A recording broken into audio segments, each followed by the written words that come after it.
Happy birthday Mishu. কেমন লাগছে বলো তো তুমি? তোমার কেমন লাগছে? অনেক ভালো। অনেক ভালো, অনেক ভালো। আজকে ড্রেসটা কে চুজ করে দিয়েছে? ড্রেসটা তোমাকে কে চুজ করে দিয়েছে? আবার বাবা। আমার মাম্মা। আর মাম্মাকে কেমন লাগছে আজকে?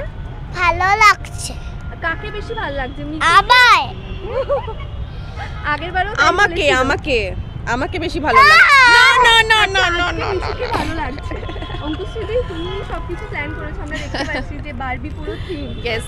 আমরা ইনস্টা এবং হোয়াটসঅ্যাপে অনেকদিন ধরেই দেখছি যে কাউন্টডাউন হচ্ছে। কবে থেকে প্ল্যান একটু বলো। অ্যাকচুয়ালি বারবি থিমটার প্ল্যানিংটা লাস্ট 2 ইয়ার্স ধরে, ওর ইচ্ছে ছিল যে ওর বার্থডেতে বারবি থিম হবে। সো লাস্ট 2 ইয়ার্স ধরে, বাট আমি ভেবেছিলাম যে বারবি থিমটাই যখন হবে তাহলে সেটা 5 ইয়ার্সে হোক। তো এটা ওর 5 বছর, তো তাই জন্য হ্যাঁ অনেক প্ল্যানিং ছিল, বাপরে অনেক কিছু ভেবেছিলাম। আমি জানি না কতটা করতে পেরেছি, বাট ঠিক আছে, ও হ্যাপি মানে আমি হ্যাপি। আর মিশু, আর আজকে কে কে আসছে? কটা ফ্রেন্ডস আসছে? কটা বলো? আমার 5 ফ্রেন্ডস আসবে, 5 বাট কেউ এখনো আসেনি বলে ওর মনটা খারাপ, দেখতে পাচ্ছে না কাউকে। আর হাতে কি করেছো সেটা একটু দেখো। শোমি ট্যাটু আর ইউনিকর্ন ট্যাটু। কোনটা বেশি ফেভারিট? ইউনিকর্ন বেশি ফেভারিট নাকি বারবি? ইউনিকর্ন আর বারবিও সবই চাই, সবই ফেভারিট মোটামুটি। তুমি সব কিছু ব্যালেন্স করো কি করে? মানে আসলে নেমে যাবো। না নেমে যাওয়া যাবে না, এখন কথা হচ্ছে। এটা না আমাকে অনেকে জিজ্ঞাসা করে, বাট এটা ব্যালেন্স করার কিছু নেই। আমার মনে হয় মেয়েদের মধ্যে এই গুণটা থাকে, ইনবিল্ড থাকে। তো যে ঘর সামলায় সে বাইরেও সামলায়, বাট আমি খুব যে আমার মেয়েকে সামলাই সেরকম নয়, লোকে ভাবে। সেটা ম্যাক্সিমামটাই আমার মা করে। তো আসলে আমি বাইরেটা সামলাই, বাইরের কাজকর্ম, আর্ন করা, মিশুককে মানুষ করা, বড় করা, সেটা সামলাই। আর তারপরে খুব অল্প দায়িত্ব আমি নিই, বেশিরভাগটাই মা সামলায়। আমি সামলাই যা। তোমার কথা বলছি না, নট টকিং অ্যাবাউট ইউ। ও ও ভীষণ ঝগড়া করে আমার সাথে গো। তো মা সামলাই, বাট আমি ওই আর কি সবটা মিলিয়ে, যেহেতু আমি মা, তো ইনবিল্ড মনে করার তো ওই ক্ষমতা আছে যে সব কিছু সামলাতে পারি। আর তার মানে যেটা দেখছিলাম যে রিচের সাথে সাথে নিজের স্টেট কথা বলতে হচ্ছে না। Yes. সবকিছু করে ফেলছে। একদম তাই, একদম বলা তাই। যেতে পারে সঙ্গী। হ্যাঁ একদমই তাই, মানে ও তো মানে ভীষণই, মানে ওর একটা না খুব ভালো বিট সেন্স আছেই। তো ওকে কিছু বলতে হয় না, ও নিজেই জানে মোটামুটি ওর পছন্দের গান যেগুলো আছে, তো সেগুলো চালালে ও নিজের মতন করে ডান্স করতে শুরু করে দেয়। ওই সব আর মিশু, দাঁড়াও কি বলছে শোনো। মাম্মা কি গিফট দিয়েছে? বেলুন।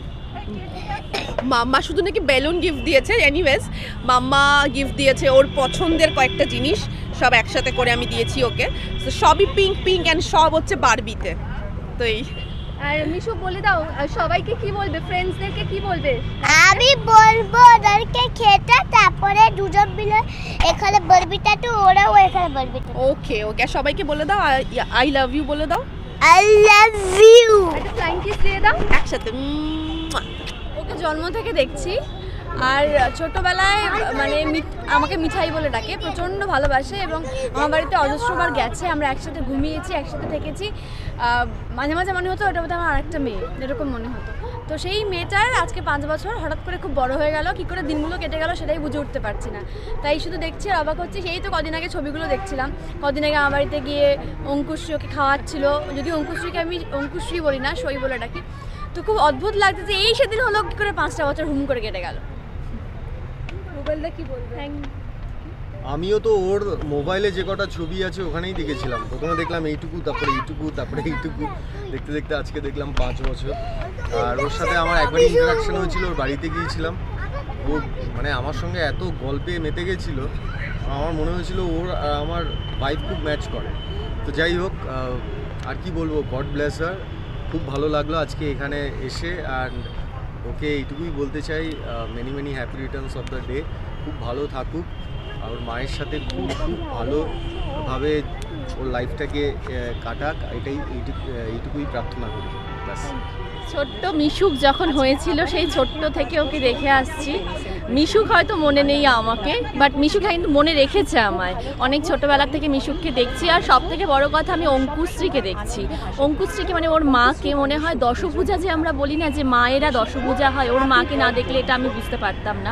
চোখের সামনে আমি একজন দশভুজাকে দেখতে পাচ্ছি। মানে অঙ্কুশ্রী সবটা সামলে, বাড়ির সামলে যেভাবে মেয়েকে মানুষ করছে আর সুন্দর করে মিশুককে বড় করে তুলছে, এটা থেকে আমি অঙ্কুশ্রীর থেকে অনেক কিছু শিখতে পারি। আমি যখন আমার জীবনে কিছু কোনো দুঃখের ফেজ যায়, তখন কিন্তু আমি প্রথম ফোনটা অঙ্কুশ্রীকেই করি যে সেটাকে ওভারকাম কী করে করব। তো অঙ্কুশ্রীকে আমি দেখেছি সবসময় ওর মুখের হাসিটা ওর ভেতরের কষ্টটাকে ঢেকে দেয়। তো আমি চাইবো যে এইভাবে মিশুককে নিয়েও হাসি খুশি থাকুক সারাটা জীবন, আর মিশুক অনেক ভালো করে একটা সুন্দর জীবন পাক। আমার তো সত্যি খুব ভালো লাগছে, কারণ মিশুকের মা মানে অঙ্কুশ্রী আমার একদম ভীষণ কাছের বোনের মতো। তো ওর সঙ্গে আমার আলাপ ব্লুজ প্রোডাকশন, স্নেহা সিজদার প্রোডাকশন, ত্রিশূল করতে গিয়ে প্রথম আলাপ। প্রথমেই ফ্লোরে ওকে ভীষণ ভালো লেগেছিল, খুব ট্যালেন্টেড মেয়ে, এবং সত্যি সত্যি মিশুকের মা হচ্ছে আরেকজন মিশুক মনের মানুষ, অঙ্কুশ্রী। তো সেই সূত্রে অঙ্কুশ্রী আমাকে আরেকবার মিশুকের বার্থডেতে বলেছিল, যেবার এত বড় করে করেছিল 2 বছর যখন হয়েছিল মিশুকে, তখন আমরা এভাবেই সেলিব্রেট করেছিলাম। আর আজকে মিশুকের 5 বছর, খুব গুরুত্বপূর্ণ একটা বছর জীবনে। তো মিশুক অনেক বড় হোক, মানুষ হোক, ভালো মানুষ হোক, আর সত্যি ও খুব ভালো হবেও, কারণ মা ওর দিদা যেভাবে ওকে মানে নার্চার করছে, আমার মনে হয় ও একজন খুব ভালো মানুষ হবে, আর খুব ট্যালেন্টেড বাচ্চা। হ্যাঁ, মিশুক খুব ভালো থাকুক, খুব সুস্থ থাকুক, এটাই চাই। আর তোমাদেরকেও অনেক অনেক শুভকামনা, খুব ভালো থাকো সবাই।